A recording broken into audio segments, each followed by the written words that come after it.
everyone, and welcome to Frozen Peas, Episode 2. Before Howard Stern, the most famous Howard in broadcasting was Howard Cosell. Cosell was a lawyer, journalist, author, reporter, and of course sportscaster, just to name a few of the things he excelled at. According to one opinion poll, he was both the most liked and the most hated reporter in the country.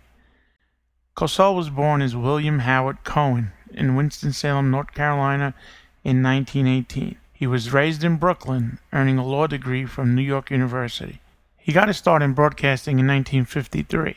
Cosell was a practicing attorney representing the Little League of New York, and an ABC radio manager asked him to host a show about the Little League on New York flagship WABC. He hosted the show for 3 years without pay, and then decided to leave the law field to become a full-time broadcaster. And the rest, as they say, is history. And Howard Cosell did make a lot of broadcasting history. We'll hear some of that history in a few minutes, but first, let's get to our frozen peas. Howard Cosell could do it all, and sometimes he actually tried to. Let's listen to some rare audio outtakes from WABC Radio. Howard is juggling several radio shows and a television appearance all on the same night when technical difficulties get the best of him.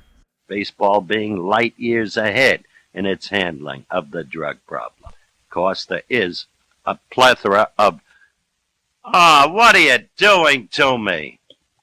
What happened? Hello? What did you do to me in the middle of a show that was saying exactly what I wanted to say?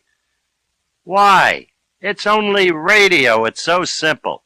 Now, will somebody cut in and talk to me, please? I know where the hell I'm at now. Hello? Hello? Hello? What happened? Who's that, Jerry Sheehan? What happened was, in the middle of my show, I suddenly was broken in on with a Solacane commercial. I was simply in the middle of saying exactly what I wanted to say on a sensitive subject, and it's just criminal. I mean, radio is so simple, I don't have these problems in television. Now what do you want me to do? Now what do I do?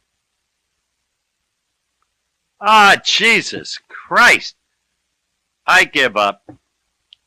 I just give up.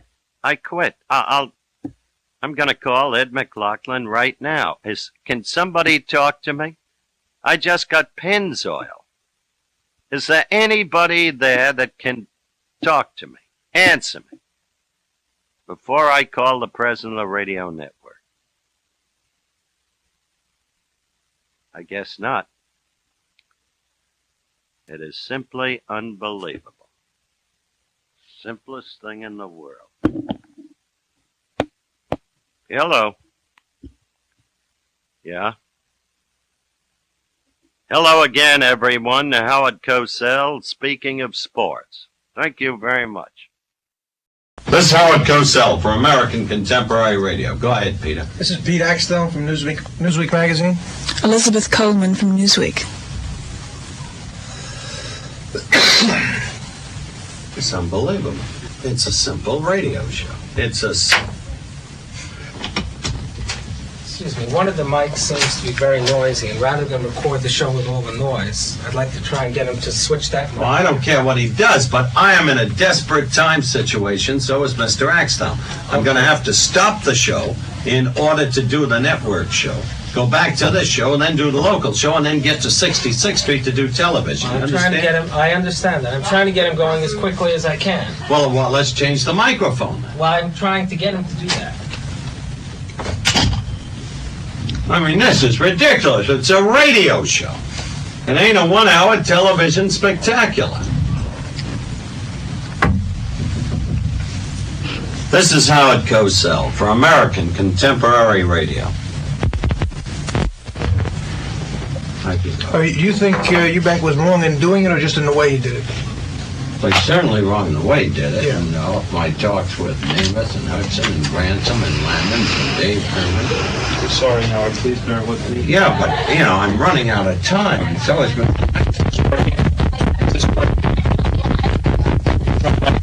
I'm going to have to Does it interrupt work? this show now to do the network. Whose mic is noisy? Mine? Your mic. Lower it, huh? Sure. Is that okay? That's fine. Are you okay now, Gil? This is Howard Cosell for American Contemporary Radio. Okay, Gil? Let's go. Thank you. This is Howard Cosell for American Contemporary Radio.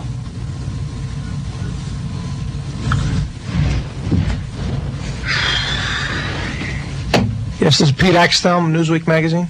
Howard Cosell here for the 66th time. Howard Cosell for the 66th time. All right? Is it all right now? Hello again, everyone. Howard Cosell, speaking of sports. Hello again, everyone. Howard Cosell, speaking of sports. Too much. Good Lord. I know what I'm going to do now. I got to get over to TV. I got to do a network show at 5:15. I got to do a local radio show. I'm going nuts with these shows anyway. I really am. It's a time when even the greatest professional breaks down.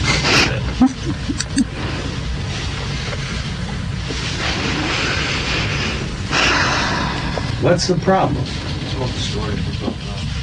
You want me to share a mic with Mr. Axtell? I'll do anything just to get started. This doesn't work, right? That works now. Okay. This is Howard Cosell for American Contemporary Radio. Is it working now, Gilly? All right, let's go. Good Lord, let's go. Thank you.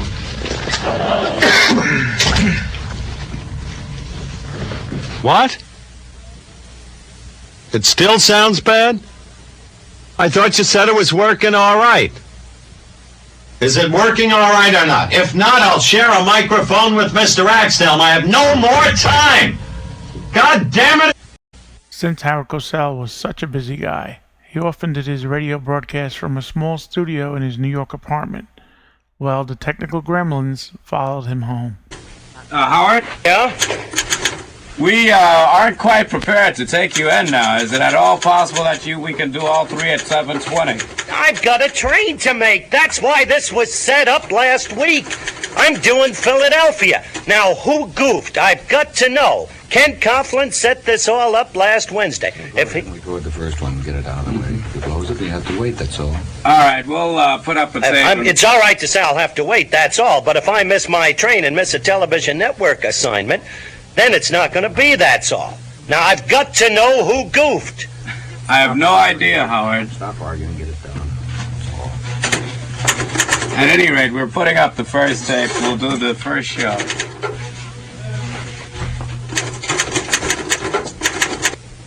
Well, I just don't know. I just don't know. It's unreal.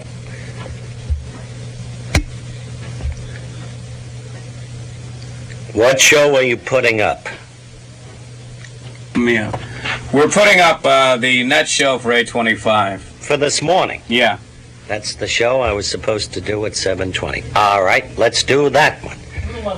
A level, please. Hello again, everyone. Howard Cosell, speaking of sports.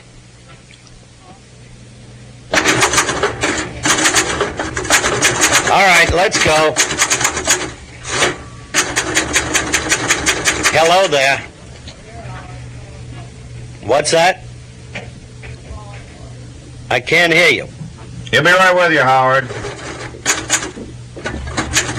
Calling local to make sure that they're picking you up also. Hello. Here, Howard. Yeah, what's doing? I simply have to get done. Have an 8 o'clock train at Penn Station. If I miss it, I miss a television network commitment. I have spoken to Ken Coughlin. It was posted on the board. Don't understand this. I don't know what to tell you, Howard.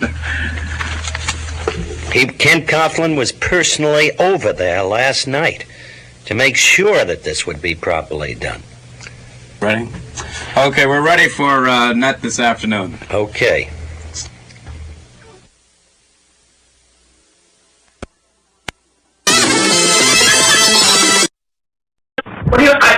kind of answer is that? It's a simple enough patch, day in and day out. Oh, shit, that's absurd. I mean, from day to day, every fucking day, a problem. I don't know what the fuck you people do. I don't even understand any longer what the hell you're paid for. The simplest little thing, from here to there. Jesus Christ. Now, can this show be done or not? Yeah, I'm a long way away, I'll tell you that. There have been a lot of stories about what exactly happened to Howard in the clips you just heard. According to people who worked at WABC Radio at the time, in the first clip, it was simply a case of a substitute engineer who forgot to plug in Howard's microphone power supply. Now, some have said that these clips were all the result of pranks played on Cosell by engineers or producers, but I'm told that's not true. Technical glitches happen to everyone in broadcasting.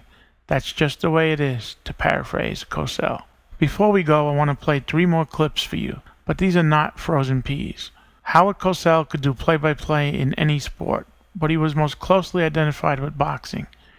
Perhaps his most famous call took place in the 1973 fight between Joe Frazier and George Foreman in Kingston, Jamaica, when Foreman knocked Frazier to the mat. I think Joe is hurt.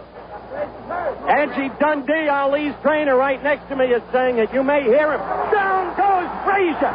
Down goes Frazier! Down goes Frazier! In 1970, Howard Cosell, Frank Gifford, and Don Meredith became TV sensations when ABC began broadcasting Monday Night Football. During a game in 1974, Cosell spoke with a very famous visitor who dropped in. Now I've got a most familiar figure and face for all of you across the country here with me now. Of the original Beatles, Mr. John Lennon. Hello, John, Howard. nice to see you, John. Nice Want to to be move here. that up just a little closer. How are you? What's been your view of this American professional football scene? It's an amazing event and sight. It makes rock concerts look like tea parties. But I must say, the first thing I heard when I got in was them playing a Beatles tune yesterday, which cheered me up no end. I've been trying to follow the game, but I couldn't understand why half the team was off and half the team was on. Well, we can't explain that to you now. Ironically, it was just 6 years later, at 11:30 p.m. on December 8, 1980, during a game between the Miami Dolphins and the New England Patriots, Howard Cosell stunned millions of viewers when he became the first broadcaster to announce the murder of John Lennon. Yes, we have to say it. Remember, this is just a football game, no matter who wins or loses. An unspeakable tragedy confirmed to us by ABC News in New York City. John Lennon, outside of his apartment building on the west side of New York City, the most famous perhaps of all of the Beatles, shot twice in the back, rushed to Roosevelt Hospital, dead on arrival. Believe it or not, the producers at Monday Night Football didn't want Cosell to announce that John Lennon had been shot. But then again, Howard always told it like it was. I'm Bob Cotero. Join me again next time for another edition of Frozen Peas. Thanks for listening. This podcast has been a presentation of the Bob Broadcasting Company.